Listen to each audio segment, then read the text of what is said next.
Now here we are in the spacious IMC that houses over millions of volumes from Shakespeare to Dr. Seuss. This is the IMC library. And here's the director of the IMC, Mrs. Teven. She has a problem. As you can see, she was not only hired for her skills as a librarian, but also her skills as a maintenance man. And here's somebody who's actually doing work in the IMC. Reads two books Something at a time. I would be ashamed to be caught doing. Here's my favorite section of the IMC, the reference section. I find the people to be much more friendly in this section. And here's Mr. Woodward's secretary, Mrs. Rogers.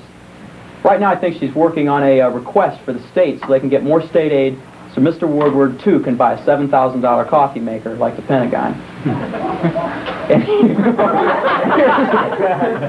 And here's Mother Druin. Right now she's briefing a cheerleader on what to say when she's interviewed on WCHS Today.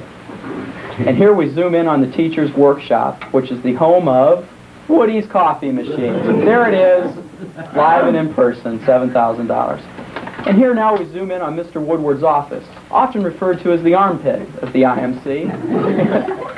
As we walk into Mr. Woodward's office now, not surprisingly, he's not in it. But if he were sitting behind this desk and in a good mood, he would say to you, "Hi, Smiley." Smiley! or if he was in a bad mood, "You guys really bum me out."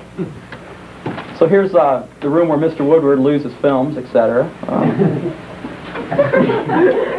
And here's Mr. Woodward's desk. You can see right there is Mr. Woodward's 5th-hour assignment, and that's to solve Rubik's Cube. And there right there in the center of the screen is Mr. Woodward's coffee cup, you know, the one with the feet. And speaking of coffee, which I just was, Mr. Woodward, there he is right now with the representative from Maxwell House. And he's about to sign a $1 million deal for a lifetime supply of tasty coffee. And that, ladies and gentlemen, concludes our walking tour of the IMC.